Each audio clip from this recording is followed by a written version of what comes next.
Have you ever been completely alone in your house, but suddenly you just know you're not? Not because you heard something or saw something, but because the very air around you changed. That's a feeling I know all too well, a feeling that has followed me for most of my life. It's a story that starts on a perfectly ordinary night, the kind of quiet evening where you feel completely safe, wrapped up in your routine. It began just like any other calm night. I was a kid, maybe 9 or 10 years old, and my parents had stepped out for a bit. They trusted I'd be fine on my own for a little while. The house, which was usually so familiar and comforting, suddenly felt huge and imposing. The shadows seemed to stretch and twist into strange shapes. Every little noise, the groan of the house settling, the hum of the refrigerator, sounded amplified and sinister.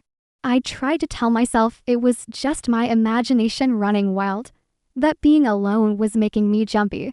I busied myself, locking the doors, turning on the living room lamp, and letting the soft glow of the television fill the silence.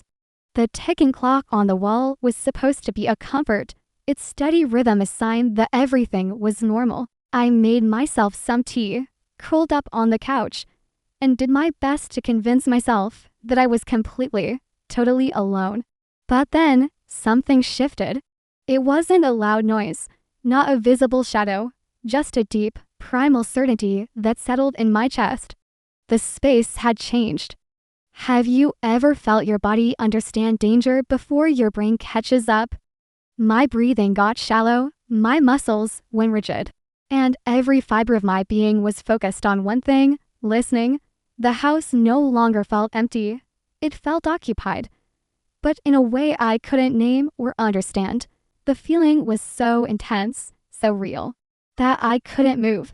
I was frozen, a prisoner in my own home, straining to hear something, anything that would prove I was just being paranoid. But the silence that followed was heavy and suffocating. That night taught me a hard lesson. Vulnerability doesn't care how old you are. Childhood fear sometimes knows the truth long before logic is ready to listen. Years passed, and I grew up. I moved into my own place, and with all the things that are supposed to make you feel secure. Heavy-duty locks, a sophisticated alarm system, and security cameras covering every angle. I became an adult, rational and prepared. I told myself that the fear from my childhood was just that, a child's overactive imagination. I had technology on my side. I was in control.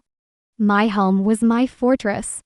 But safety, once it's been broken, is a fragile thing. It never fully comes back the same way. One night, it happened again. I was working late in my home office when my phone buzzed with an alert from my security system. Motion detected at the back door. My heart jumped into my throat. I immediately pulled up the live feed from the cameras. I scanned every inch of the screen, my eyes darting back and forth. There was nothing. The backyard was still, empty under the moonlight. The system must have malfunctioned. A bug, a branch waving in the wind, anything. I took a deep breath, telling myself to calm down. It was a false alarm, but as I was about to close the app, I saw it. For a split second, a flicker on the screen. I rewound the footage, playing it back frame by frame. And there it was.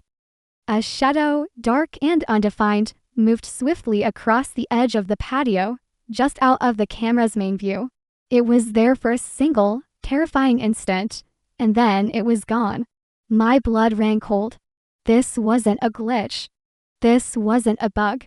This was real. My instincts were screaming, the same way they had when I was a child. But this time, the technology, the very thing meant to reassure me, was agreeing with them. Logic just crumbled. My carefully constructed confidence shattered into a million pieces. The house, my fortress, suddenly felt alien and unknowable all over again. I didn't sleep that night. I sat with the lights on, watching the camera feeds, listening to every creak and groan of the house. Nothing else happened. The police came the next morning, did a thorough search, and found nothing. No signs of forced entry, no footprints, nothing out of place. Just like when I was a kid, there was no physical evidence. It was my word, my gut feeling, and a fleeting shadow on a video file. That feeling from my childhood, that certainty that the space had changed, it was back. The knowledge that someone could be there, unseen, unheard, is a unique kind of terror. It's not about the threat of violence.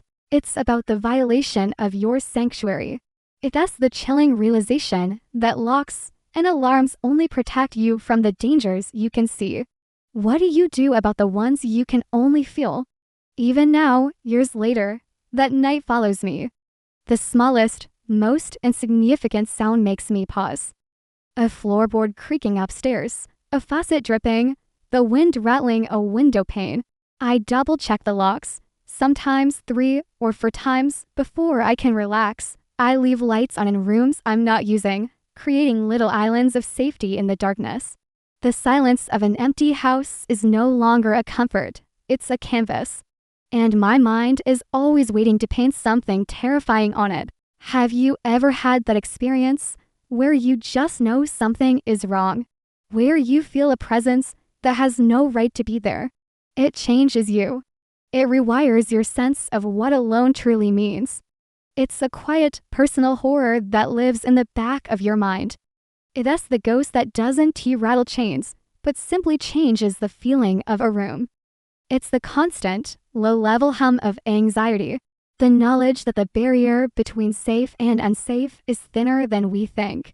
Those nights, the one from my childhood and the one from my adult life, they don't just fade away into memory. They are a part of me now. They are a constant reminder that some things can't be explained, and some fears are there for a reason. They taught me to trust my instincts, even when the world tells me I'm just being paranoid. Because sometimes, the thing you can't see is the most dangerous thing of all. Thank you for listening to my story. If you've ever experienced anything like this, I'd be interested to hear about it in the comments. And if you enjoy stories about the strange and unexplained, make sure to subscribe.